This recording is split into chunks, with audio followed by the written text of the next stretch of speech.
Alexandre Garnier, bonjour. Alexandre, merci d'être avec nous. Tu es le dirigeant fondateur de l'agence de search marketing AWE. Alors j'ai commencé ma carrière dans le web en créant Akabi.com en 98, donc à la grande époque des startups.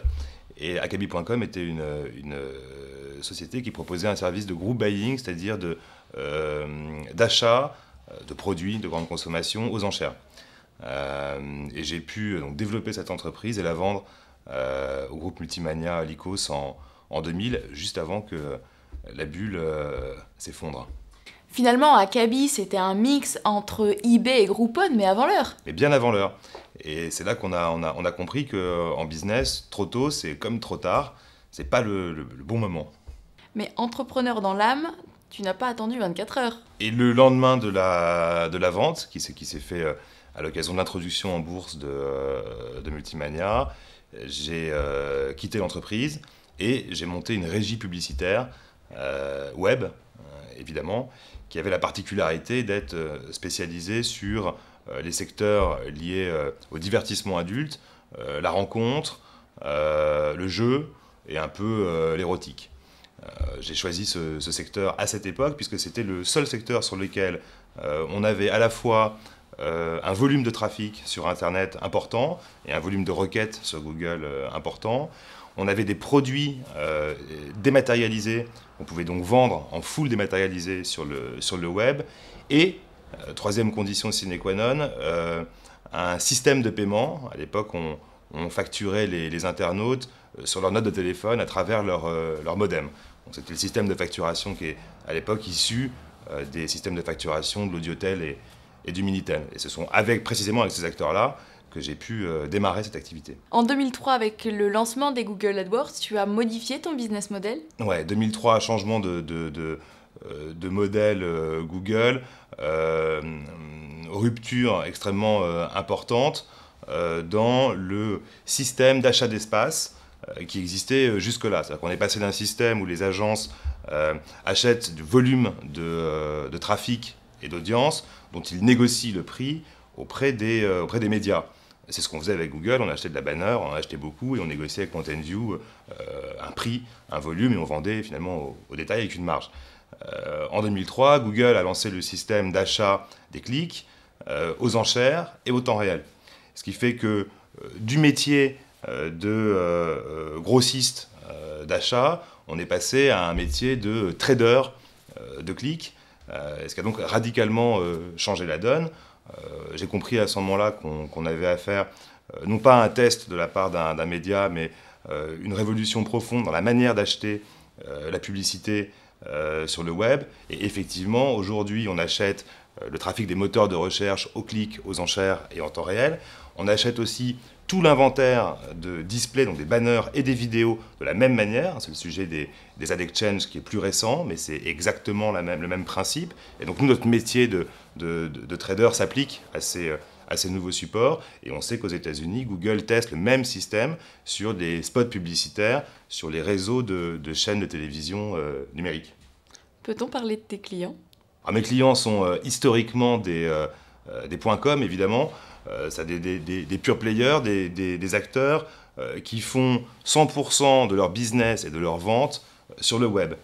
Ça, c'est la première particularité. La deuxième particularité, ce sont des acteurs qui sont pointus, experts sur le online et à qui on apporte une vraie valeur ajoutée. Alors, ces acteurs, c'est Aquarelle, que tout le monde connaît, parce que ça a été le premier .com à créer une marque qui est sortie du web. Pour Aquarelle, on gère l'ensemble de la stratégie d'acquisition de clients sur Google et sur les moteurs de recherche. Et on gère également toute la stratégie de référencement de leur page et de leur site sur les moteurs de recherche. Aujourd'hui, Aquarelle sort premier sur le mot-clé fleurs sur Google. C'est le résultat du travail d'AWE. On travaille avec d'autres acteurs comme EasyVoyage, alors un modèle un peu différent, mais EasyVoyage.com est devenu ces dernières années le premier comparateur de voyage en Europe. On les accompagne dans leur stratégie en France, en Espagne, en Italie, au UK, en Allemagne. Eux sont sur un modèle d'acquisition de trafic très qualifié de voyageurs et ils revendent les clics de ces voyageurs à leurs clients qui sont les tours opérateurs. Et pour EasyVoyage, on construit des stratégies d'acquisition de position dans les moteurs de recherche, et Google en particulier, dans 4 ou 5 pays en Europe. Easy Voyage, leur webzine, c'est une idée de vous? Alors non, c'est pas une idée de moi, c'est une idée de Jean-Pierre Nadir, le fondateur, qui est historiquement un homme de presse. Il a été patron de presse, de magazines de voyage, et donc il a construit son offre autour d'une expertise et autour d'un pool de journalistes qui créent du contenu, donnent de l'information aux voyageurs. Et finalement, plusieurs années plus tard, cette stratégie se révèle une stratégie gagnante, puisque Google, aujourd'hui, référence mieux les sites qui créent du contenu et qui mettent à jour ce contenu. C'est toute l'histoire du nouvel algorithme de Google qui s'appelle Panda, où Google va chercher, pour donner toujours plus de pertinence à ses internautes, à bien référencer des sites qui créent de la valeur pour l'internaute. Et donc cette stratégie de création de contenu original et exclusif est extrêmement payante pour Easy Voyage aujourd'hui. Mais dans votre portefeuille client, il n'y a pas que des pure players. Alors chez les moins pure players, on a des clients qui sont un peu hybrides. On travaille avec Virgin.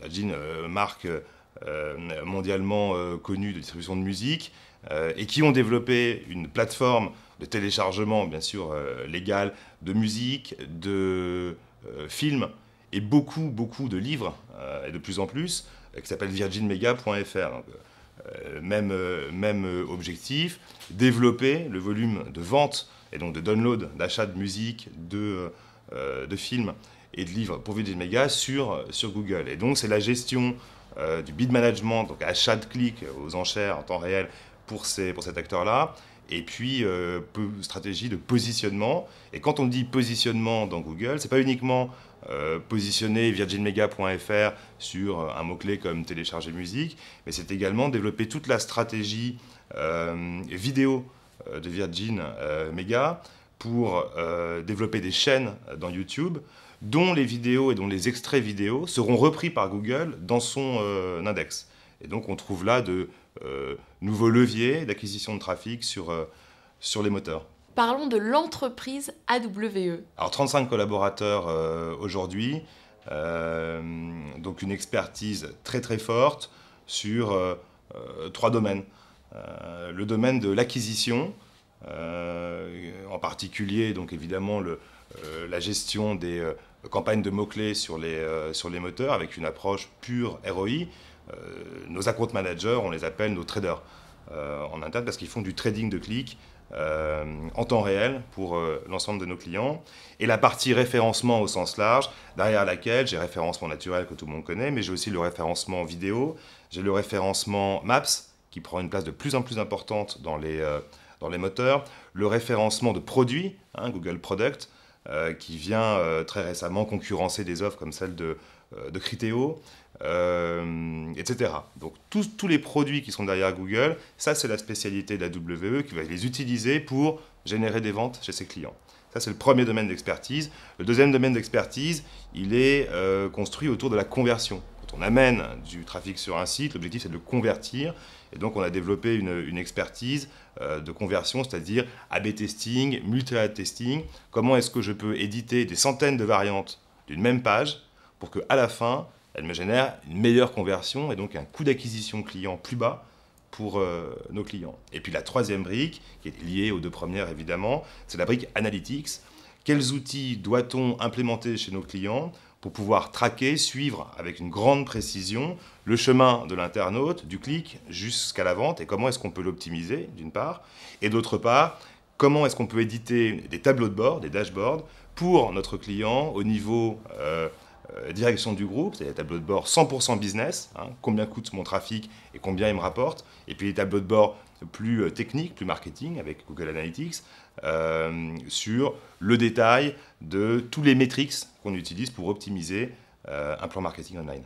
Première question, évidemment, quelle est l'organisation capitalistique d'AWE? Je suis le principal actionnaire de l'entreprise.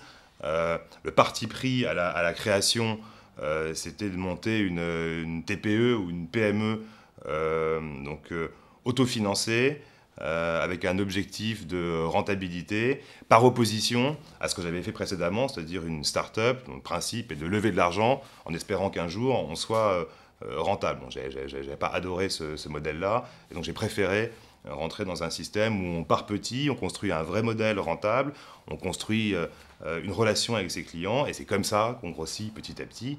Et 10 ans plus tard, je me félicite d'avoir choisi cette solution. Deuxième question, peut-on avoir une idée du chiffre d'affaires? Le chiffre d'affaires est autour de 3 millions d'euros, et on gère 25 millions d'euros d'investissement pour l'ensemble de nos clients.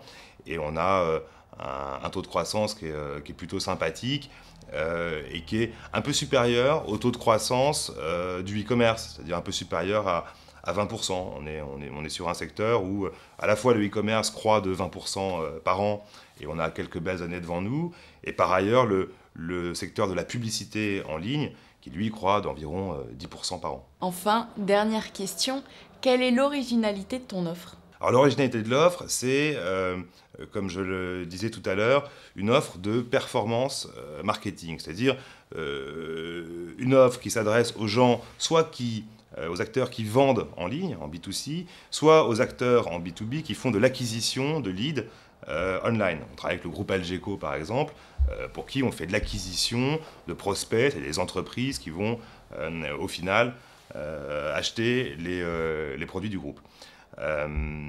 Cette offre, elle se différencie par rapport aux offres du marché de la manière suivante. Aujourd'hui, on a les très grands réseaux d'agences, les Publicis, etc., qui sont des offres qu'on qualifie à l'ancienne, qui sont très construites sur le offline et qui sont encore à 95% construites sur un modèle d'acquisition de volume et marge sur le volume. Ça, c'est des modèles qui, pour nous, sont complètement dépassés et qui ne font pas de sens pour des acteurs qui viennent sur le web pour faire du ROI.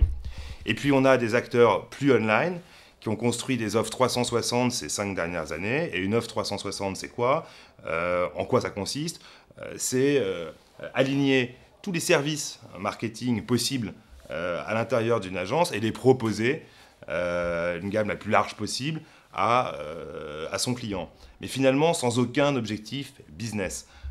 L'offre d'AWE, la promesse d'AWE, c'est je vais, pour mes clients, augmenter le nombre de ventes en ligne et je vais réduire le coût d'acquisition de ces ventes. Voilà l'offre d'AWE. C'est donc une offre verticale construite autour de l'acquisition, la conversion et l'analytics, la mesure de la performance.